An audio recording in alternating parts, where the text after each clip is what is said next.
Ho, ho, ho! Who would have thought we're already at day 6 in this Christmas calendar? Already 25% in. Well, today we have something fun to go through because in the previous days we've been looking at how we can create resources, how we can create audiences, and all prerequisites for it. Today, on the other hand, we will look at the actual outbound motion. So, the way that we get in touch with your ideal B2B audience. So, what we're going to be doing today is that first, I will be explaining how we actually think about outbound and how it basically is integrated into our larger marketing system. And then Harold will take over in the middle of the video or something to go through how to actually technically set this up inside of the software that you'll need. So let's get into it. Okay, so before we get into the actual messages that we send doing outbound, then we want to look at how do we do this to make sure that we're actually doing something which is compatible with making B2B sales. And as we've established before, the most important thing that we can do in our B2B marketing is to establish trust. So, with that in mind, it's kind of a different outbound approach that we recommend in contrary to what you will see most places online. So, first of all, as we're targeting B2B clients, we want to be on LinkedIn because LinkedIn is, together with email, the only place that you'll actually be able to reach your specific audience in a good way. So, the way that we do it is that we send a blank connection request. It's very important that it is blank. And the reason why is because we want to build this organic approach where the audience feels like they're actually speaking to someone that doesn't have ulterior motives about selling them down the line. Of course, we're all in business. Everyone wants to sell you. Even B2B Santa want to sell you some solution. But we don't want to give up that immediately. So we send a blank connection request.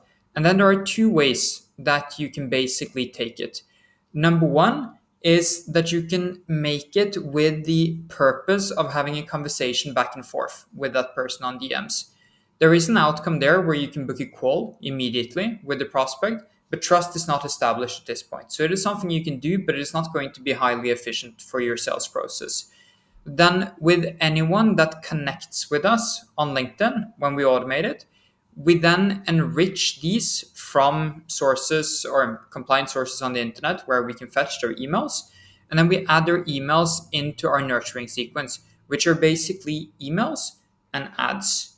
And these just run indefinitely over and over and over to establish trust with the audience. Here we use the content assets that we've been building earlier inside of the calendar, and then they read them over and over to see solutions to their problems. And then we track them on the back end, which is something we'll get to further down the line inside of the Christmas calendar. We track them on the back end so that we can actually pitch them when they're ready and when they have built trust with us.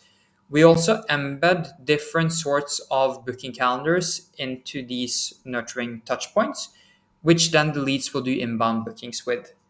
We do this instead of this primarily so that we build that trust in the best possible way. And I'll show you in a different way here. So we can basically outline two different scenarios. You can go down route A, being a pitcher, so using cold outbound as a way of pitching people directly on you need this or you need that, or do you need XYZ, essentially giving up the disguise of not being a salesman immediately. Then we have timeline B, which is that we're like a farmer. We're just doing this to gather emails for our backend and for our nurturing. So if we were to go through timeline A, then we would, just as with timeline B, send a connection request on the first day. If we were to pitch, we would likely send a message immediately on day one that is either a direct pitch, such as, I help with XYZ, is this relevant for you right now? Or it might be something where a lot of pitchers think they're very smart when they send a question like, are you looking for more clients right now? Or do you have capacity to get on more clients right now?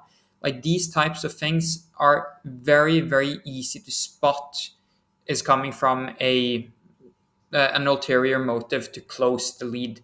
So from the lead's perspective, they're not really engaged with that. The problem with it is that, or if I were to say it like this, the outcome is that some people will actually engage. Some people will get on an immediate call with you. It's going to be a tricky call to sell because they are cold leads. They don't have established trust with you. But then the problem is that most people will ignore you or block you or remove you.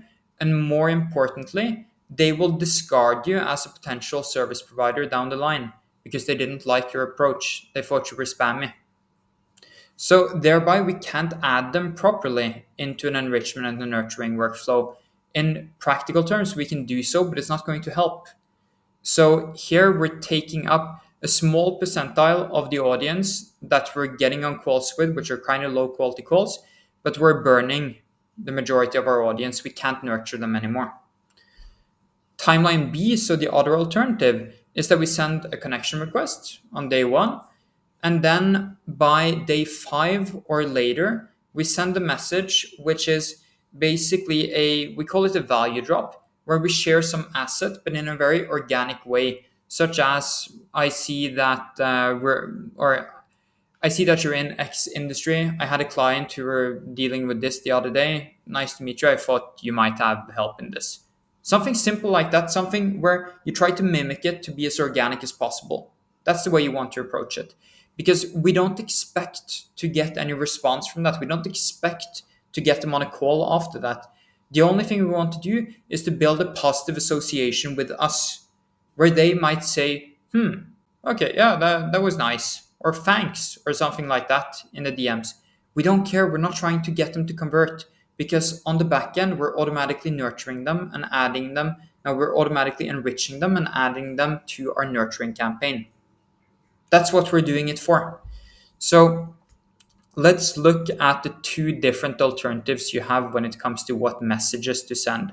And then in a second, we will look at the prompt that is added inside of this guide that you've been on for day 6, and where you can create these things automatically. So first of all, we send a blank connection request, as mentioned. We wait for 5 days or more. Then we can take path A, which is to do a value drop, which is to basically send them a link to a resource, just as I described. And then we have a path B, which you can also run, which is a more of a X or Y type of question, or an A or B type of question that you send to spark a conversation that would lead somewhere. And here, the thing that you need to consider with the curiosity question is that you could, in theory, send a question such as the one I mentioned as a bad example, which is, do you have capacity right now for more clients? That is, if you're a marketing agency, of course. The problem with it is that people will understand in a large extent that this is just someone pitching them. And then you're sacrificing the long-term relationship with that person for a very, very small percentile of the people that you send those messages to reply. And they're typically not the best leads, and they don't have trust established with you. But you can go down that direction as well. But I recommend you to do it in a more smart way. So think of the way of positioning it. If you have like market research, like, yeah, I'm doing some market research on this right now, and a client of mine was discussing whether this is most common right now or whether that is most common. Like, I'm just curious, what are you guys doing on X thing or field? And you, of course, relate that X towards your solutions. And then no matter what, when we send out these messages, they're obviously automated. And then 5 days after we've sent the message, or again 7 or 14, the longer you wait, the more long-term game you play in terms of building trust. Then you send a nudge message, which is something very, very simple, such as like, did you see this? Or hope things are fine, or how are things, or something like that. You don't want to do any blatant pitches there, because then people understand that you're inside of an automated campaign, which is the least thing that we want to have happen. So let's look at how we can actually prompt this type of script for you. So inside of the guide that you're in here, then you will see this long prompt. So if you copy this and you bring it to I would say Claude, ChatGPT, Grok, and Gemini, then you're pretty good.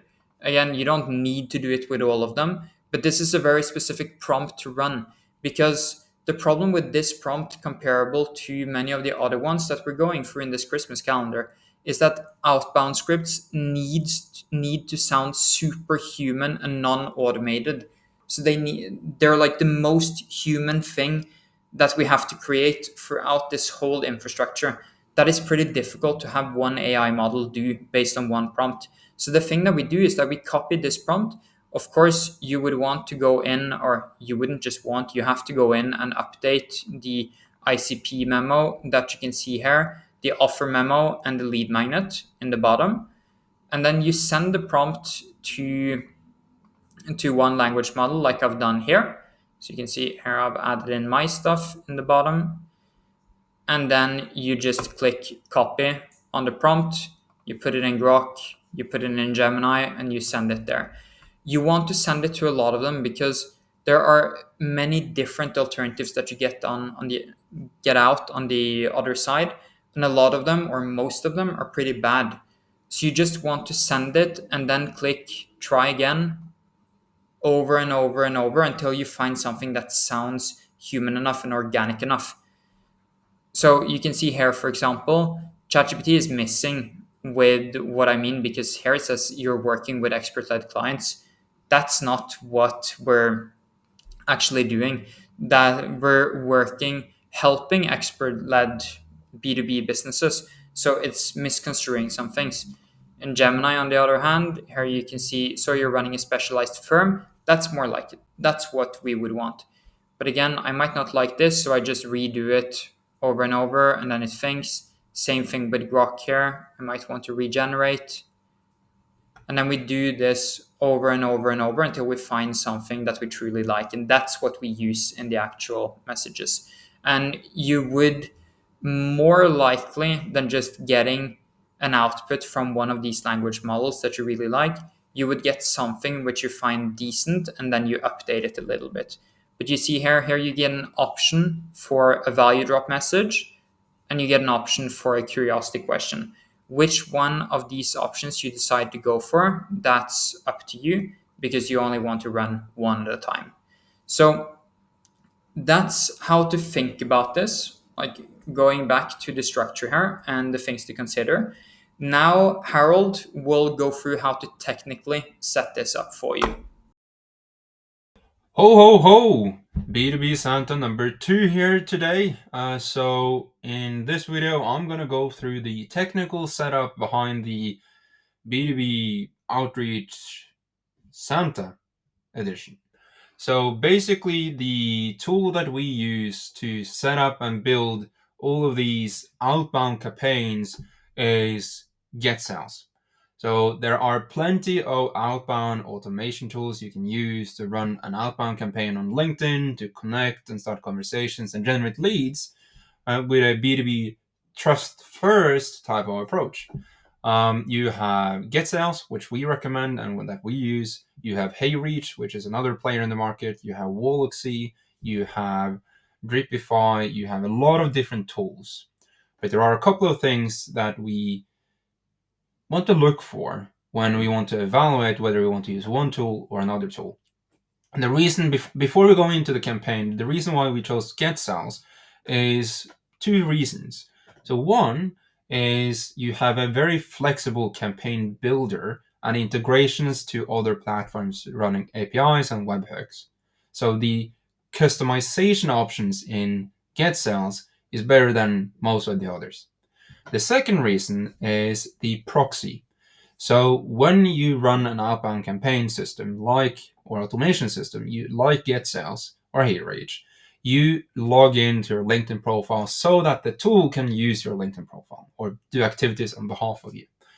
And when you connect your LinkedIn profile, you want to be able to select where that profile or where that machine using your profile is located. And a lot of these tools, they don't have that. So you won't be able to set where you're at, location and stuff like that. And that's one of the reasons why GetSales is so good, because you can set that yourself. So for example, on my profile, I have been located in Oslo, so Norway. So it's a bit of a different thing. So, and that's the case with all of these. So now I need to actually relog. So I can actually show you how that works. Is that when you connect your LinkedIn profile, you basically get this browser that logs in to your account. You log in as normal. So you basically log in and you will see a window like this, but as I'm already logged in, this will be logged in. But if you are adding it for the first time, you just log in as usual with your email and your password. And then it's logged in. So this is then going to work on in the background to then initialize and run and update. You also have some other markers in terms of what the account health is. And one thing that you want to do is, I see that I need to run a bit of a cleanup, is the number of sessions. But I don't want to spend too much time on this. What we want to do is we want to follow up what Lasse talked about, or B2B Santa, the other B2B Santa, on how we run the outbound campaigns. So at this point, you will also have gone through the other day of finding the ICP and audience, and you can import those to GetSales. So the very first thing is, who do you want to run the outbound campaign towards? And this is where you have lists inside of GetSales. So in GetSales, you have lists, and you can create a list just by giving it the name. So Christmas calendar demo. Let's just call it that. And then in lists, you have next to lists, you have import. And import is where you can take the list that you have and import that audience to GetSales. And there's really three ways of doing that. You have the basic LinkedIn search, which we also covered in day 3 with prospecting and finding your ICP. You have Sales Navigator search, and you have your CSV. So if you use the Chrome extensions that we have, again, if you haven't watched day 3, I recommend going back, watch it to see how to extract and find the audience. You can use CSV as import those as well.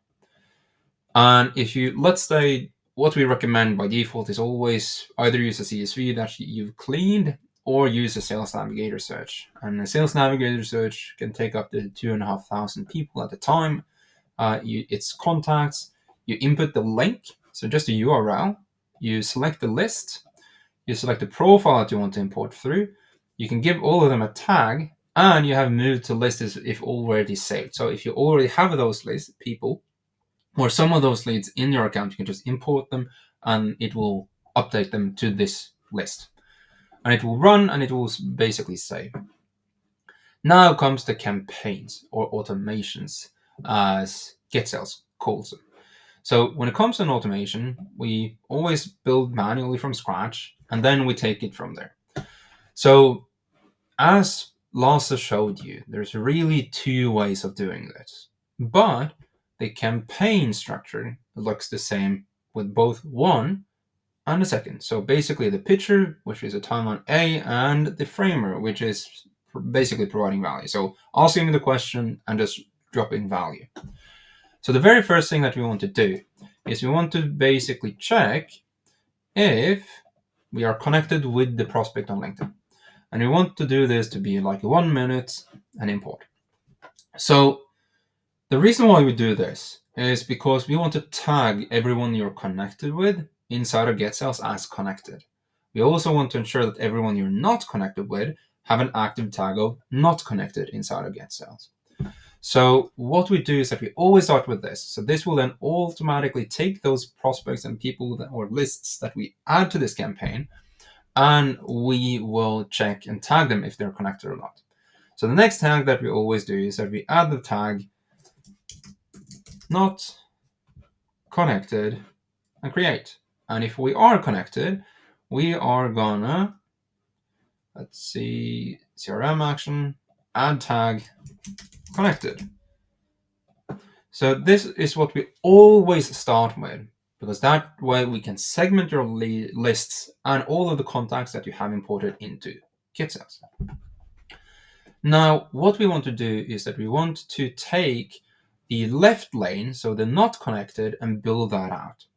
And there are a couple of ways we want to do this. So if we're not connected, we want to send a connection request. And this, as Lasse mentioned, we want to keep this blank. So we leave that blank and we start that. The next thing that we do is that we run a wait for connection. So we run this typically everything from 5 days to 7 days. And in this case, we're going to do 7 days. So what we then do is that we check if we sent a connection request, we wait for 7 days, up to 7 days, to see if they've accepted the connection request or not. If they have connected, actually one thing that we're going to do a bit differently is we're going to move this down here. And we're gonna update this in a bit. So basically, if someone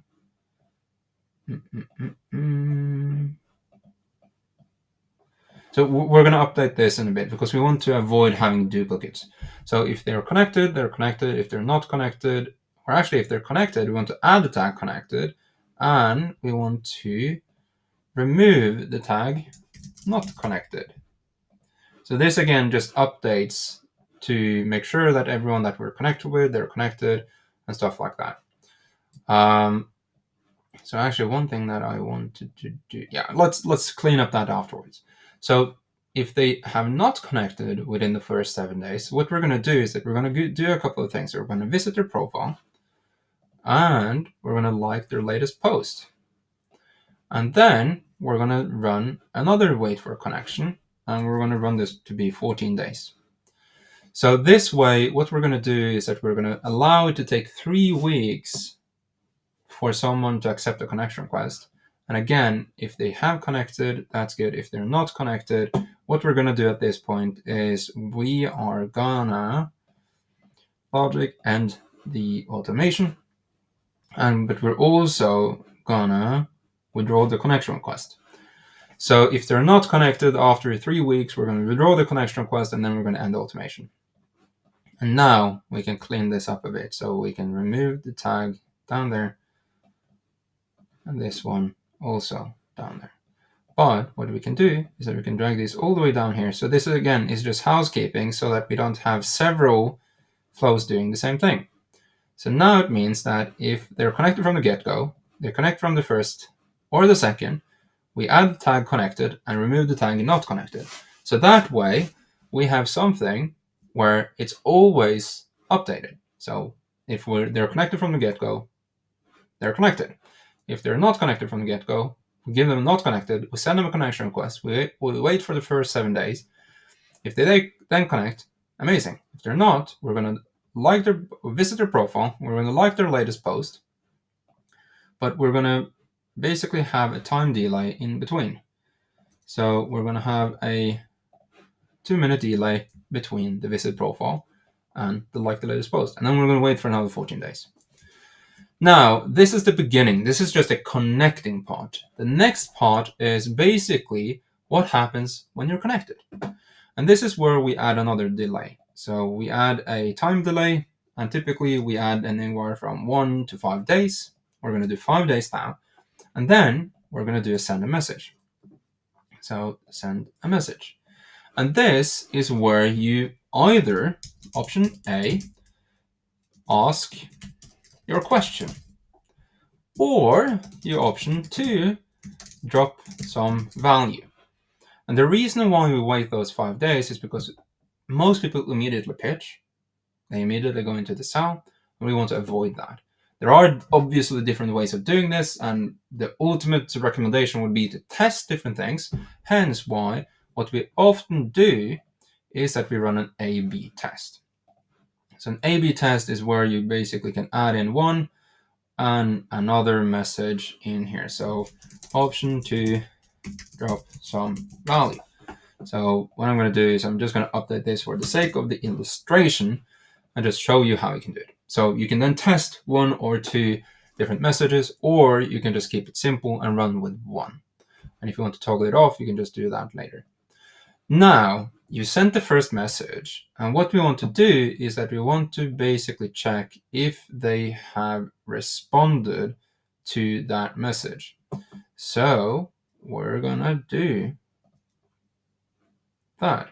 Wait for reply any channel. We're gonna wait for 5 days. So if they've replied within the first 5 days, amazing. We give them, you can guess, a tag, replied.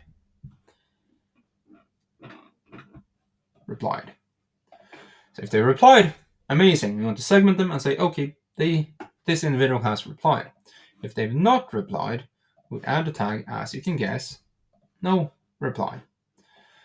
And if they haven't replied, this is where we send another message. And this is where we can go way more into other features, other things. And what we typically end up doing here is either option 1 or option 2. Drop more value. Option 1 is you can ask a question. So question or follow-up question.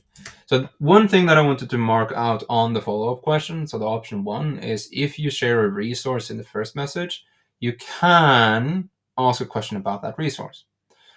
If you ask a question in your first message, so basically you go with a pitch or the invite to discussion, and then you ask a follow-up question, you want to ensure that it's less salesy. If that's the case, most often you want to only run the drop more value. So the drop more value works if you ask a question first, or if you've already dropped value. If the follow-up question really only works well in the cases of you having dropped value first. So those are the two things to think about when it comes to this. Now we want to again see if they have replied. So wait for reply, and this is when we wait for 10 days, and then we do the same thing. So if they haven't replied in those 15 days, what we end up doing is that we typically end the automation, and this is where we can do some housekeeping again and drag the replied down here, and then we can also basically remove the tag no reply as well, so that we automatically do the same thing as we did with connection, but just for reply. And this is where we can set up another one that, okay, we send a third message, but that's, in most cases, that is not necessarily what we want to do. But then again, you can build up this in the same way to just have more repeated messages. But then again, remember, one of the purposes on LinkedIn and running Outbound is to build an initial contact and that initial trust. And if you keep on pitching, as Lasse mentioned in the previous part of this video, you seem pitchy, you seem salesy, and if you seem that initial impression of you might ruin your opportunity to truly build that relationship in the long term. There is one thing that we haven't done too much of in this video yet, and that is talking about integration. So at this point, you really have several triggers. Actually, you actually have 4 triggers that you can take all of these leads and integrate them to a third party. So the very first one is, okay, you tried to connect with someone, but they never ended up connecting with you. You can add in a API call or a custom webhook. So one thing that we have is that we have a lot of webhooks, or several webhooks. So we can set up an end-to-end flow where we can take people that has done a certain thing and we can run with them. So if you're familiar with end-to-end, amazing. If you're not, then that is a bit of an issue. So I'm just gonna go through the final things, and I'm gonna come back to this because I want to go to next step, and I'm just gonna call this Christmas Calendar Demo. And in here, you can set the priority, you can set the folder where this is located, and you can also set the schedule for the sending. I'm just gonna hit finish and save for later, because now I get some other options in here. So what I was talking about was you can add a webhook. So you can send leads to a particular page or to a particular tool if you want to. So as you can see here, we have webhooks that triggers when custom call. So demo webhook. I'm just going to do google.com and hit create. Or actually, let's just do like so. Of course, I'm not using this, but going back to the automation, what I can do is I can make it so that I have segment one, which are leads that never connected, and I can do send those to that demo webhook. Meaning, whenever we try to connect with someone, we send the connection request, we like their profile, we connect, we do those things, and they still don't connect with us. That's a segment that we can run something with. So that's the first segment. The second segment is okay, we're connected, so we can send a custom webhook to those that we're connected with on LinkedIn. Then we can go down and see if someone has replied or not. So if they have not replied, so we're connected but there is no response from them, we might want to add a webhook and run that for a retargeting ad or email follow-up or anything of that type of sort. And those who replied and were connected with, that's the fourth segment that you then can run out. So you can have then an end-to-end flow or in Zapier, or have several flows where you have connections who, or non people that you sent out to that didn't connect, those that did connect, those you did connect with but didn't reply, and those you connected with that did reply to the campaign. So you can have four segments, and you can build your own follow-up sequences for each of those. So that's really the flow, guys. So what I'm going to do is I am going to be able to give you guys this template that you can import into your account. When it comes to importing a segment, you can also go after, if you haven't selected the segment in the creation process, you can go in here afterwards and you can hit add filter, and you have lists. And remember how we created a demo list? So Christmas calendar demo, you just select that, and now this is empty because there's no one in it. Apply filter and save changes. This is then going to auto import the contacts and prospects and leads you have in that particular list automatically into this campaign. Then you also need to set your sender profile, so you can set which profiles you want to run this from. Yeah, and you can change this based on fair balance, rotate to new sender, prioritize profiles with prior engagement, which probably is recommended, or random rotation. And that's really it. You can also add a second segment, which you can enroll into this, but that is really it. So again, the important thing to know and take note of is this type of outbound that we recommend is not meant for pitching, selling, and having immediate result. It's part of the full overall strategy and system that is trust building, where you deliver value, you build initial contact, and we run the backend systems on the back of this, which you will learn further down the road in this Christmas calendar. So I'm going to ensure that you are going to be able to get this template, that you can import that into your Get Sales account. And if you have any further questions about this, let us know. If you want to build this with us, so that we build this with us, there are a couple of options. And if so, you want to explore those, at the bottom of this page or under this video, there's a booking calendar. And I highly recommend you to schedule a call, because we might be able to help you build this so that you can build that trust first type of marketing campaign and sales campaign. If that's of interest, click down below, fill out the form, and do all the things that you get all the instructions. If not, I hope this was useful, and grab the link to this template down below. Then, with that, ho ho ho, B2B Santa checking out, and I wish you a great rest of this Merry Christmas calendar of 2025.